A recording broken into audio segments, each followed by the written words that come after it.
Welcome back, everybody, to Too Much Mustard. I'm your host. I'm Caitlin. I'm Ashwini. And this is absolutely insane because even though the last video might seem like it was months ago to you, for us, it's been 2 years. 2 years. No, 3. So, I can't even believe it. I was just telling Caitlin, it feels like we just recorded yesterday. Like, I don't know.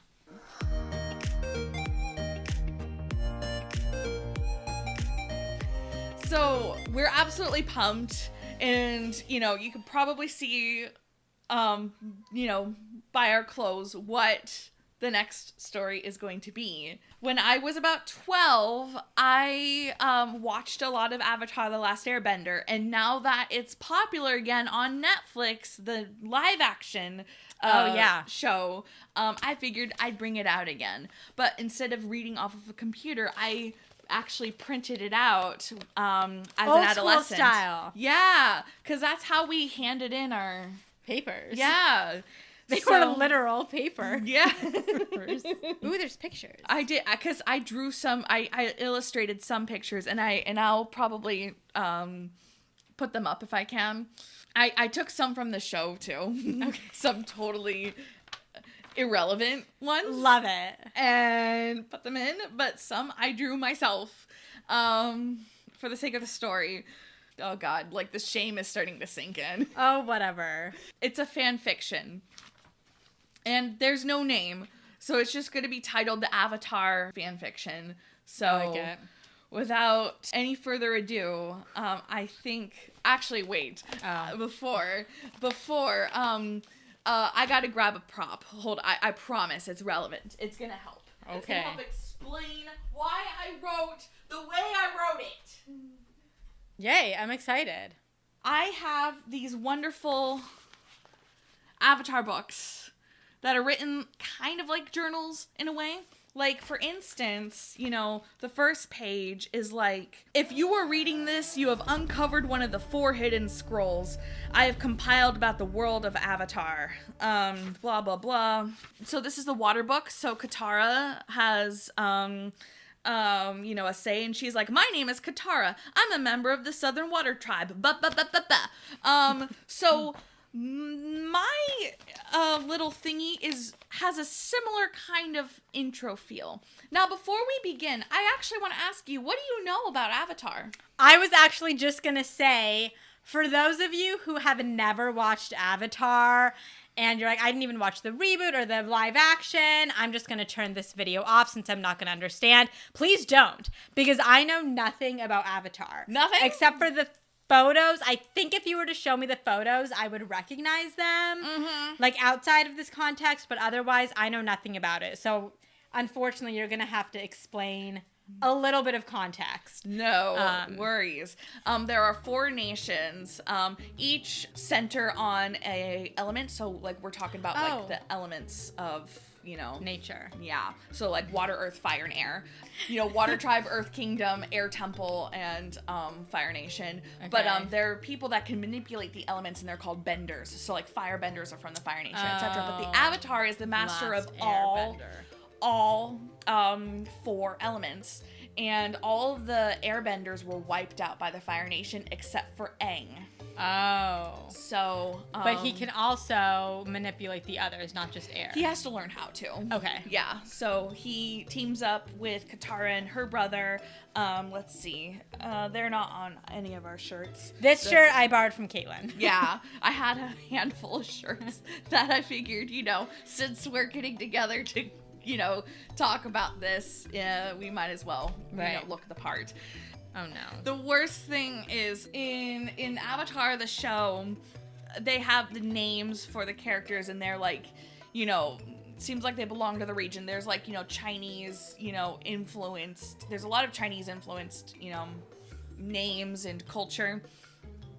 My original character has an American name, or, English. I didn't think for once to give her a name that's suitable to, her culture. Yep. What is the name? Jane. I like it though. You were 12 years old though. Okay. Here we go. The story was passed down to me about Jane, who now narrates her story about working for Zuko, befriending the Avatar and turning Zuko away from his father. Ooh. Zuko is Prince Zuko. He is the heir to the throne of the Fire Nation, and he's looking for the Avatar so he can, take him out. Take him out. Take him out? Like for drinks? No. Take him out. Oh, okay. Or, his daddy gave him that job, and he has daddy issues. That's just the gist of it. Okay. And then there's a note in here from Jane. I sure hope no one finds this, especially Sokka. Ooh. Katara's brother. Oh, okay. Oh my god. This is horrendous. I doubt that. My life, all I did was lie to the Avatar and try to capture him for Zuko at the same time. I'm already done. Why? I already feel so done. I am one of Zuko's favorites. Favorite what? You can be someone's favorite. Like, oh, yeah. you're one of my favorite people. You're one of my favorite people. Exactly. And I was chosen by him to do the work. When we met, I remember waking up in the saddle of his ostrich horse. Oh yeah, in the show they have like combined animals. Oh, okay. Yeah. In case if you haven't noticed, Prince Zuko is the son of the Fire Lord Ozai. He has this huge scar in his left eye. He's kind of cute too. Yeah, this is what it looks like when he's looking pleasant. That's the scar? Yeah, over his eye. Okay. Yeah. I either might do this like we did with the Torchic video, or I might scan it, or what's the word? I could scan it. Or... No, you already do enough. I just didn't know what the... Yeah. Anyway, my story begins when I was sitting in my room, in my chair, and the dumbest guard in the world comes in and tells me to go to a meeting. I never had time for meetings. What do you do then? She asked. Meditate, stupid, I replied. She was an imbecile. And this is how I spelled imbecile. Imbecile.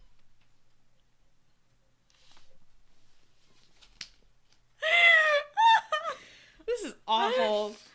You know what? Sorry, I was just gonna say, I did not have that word in my vocabulary. No, nor did I probably didn't even know what it meant. So the fact that you're even integrating it, already light years ahead. I don't even remember where I learned it. I hated that guard. Finally, after calling each other names, Zuko walked in. I felt my cheeks turn red. Jane, there you are. I finally decided to let you go and find the Avatar. I stared at him bewilderedly. That's a word. I didn't know that could be an adverb. That's awesome. Again? Last time I was blasted out of a cannon, I said.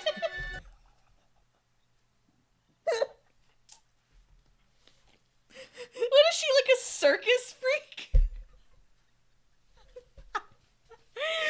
Oh god, I hate this. I know. Now this time we're preparing you by killing this guard with firebending skills, he said. My mouth dropped in shock. Can I say something really quick? If you could see in the paragraphs, I don't start a new paragraph when someone else starts talking. So this is going to be really hard. Yeah.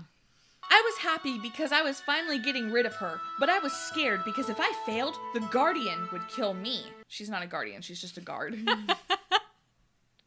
By the way, this is the guard. And I was sad because I was sad because I wasn't good at firebending. And if I really did die, I would show shame on Zuko and the rest of the Fire Nation. I was born and orphaned in the Fire Nation and found by Prince Zuko before he lost his mother. I don't remember my mother and father, obviously because you were orphaned and after you were born. So, congrats. All I remember is that they Wait. All I remember is that they died when I was 8. But she doesn't remember her mother and father. Whatever. Is that like a trauma thing? I don't know. I am 12 now. When I went into the... Oh my god. When I went into the battle arena, Zuko surrounded us with fire. It was so hot, I was sweating like a hog monkey. What are you looking at? I think hog monkey, like It's an animal. snort, snort, hog. Snort, hog. I ran up to the Guardian and punched a fire blast at her. It was so strong, it thrust her to the other side. She responded by throwing fire punches and kicks. I dodged each and every one as carefully as possible. Finally, she jabbed me, not with fire, but with her bare knuckles in my thighs, hips, elbows, and shoulders. Those were my weak points. I couldn't firebend anymore. I fell to the ground and shuddered. I thought my life is over. But it didn't yet. I thought my life was over, but it didn't yet. I kicked her in the arm and tried to punch her face. She stopped that punch and kicked me in the stomach. What a great fight scene. It actually is. I flew to the other side and fell with a thud.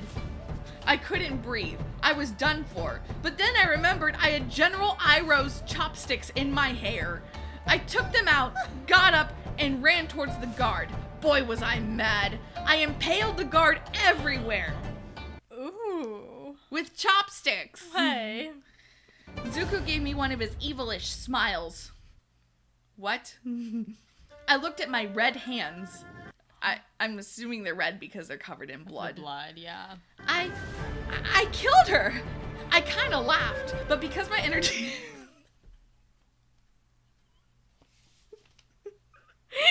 I kind of laughed, but because my energy was about gone, I let myself fall to the ground. Zuko snapped his fingers and 2 guards carried me away to my bed.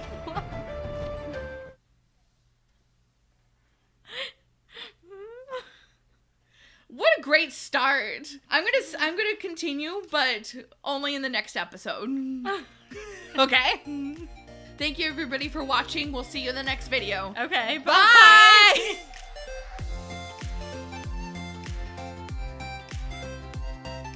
Also, a huge thing happened within the last 2 years. Oh yeah, something big did happen. Caitlin's engaged! I'm getting married! Yeah, that's a small little life update we forgot to give you guys. Zuko would laugh at the idea to send me to capture the Avatar. But now he's got a girl who can do the job. And that is who? Me! Jane, I think you are ready now, he said. Here are your secondary missions. Use these swords around the Avatar. Don't use firebending. 2. Take this necklace to Katara. 3. Wear this. He put a necklace on me with emeralds built into it. Wear it so the Avatar will think you're from the Earth Kingdom. Without saying goodbye, I rode off into the night. The ostrich horse died. So I spent the night walking. My stomach was empty and I was weak. I had a terrible fever too. I called for help as loud as I could, but it came out as a whisper. I clanged my 2 swords together. Sokka, we need help. Get the tent up. Aang, stay here with her. Toph, come with me. We need a lot of water. Aang looked at me. He was in an airbending uniform. He was the only one left. The Avatar. I found him at last. Katara's coming. Don't worry, he said. As soon as I heard the name Katara, my eyes widened. I remembered Zuko telling me to take the necklace to her. If I did it then, it would have been strange. I had to wait for the perfect time.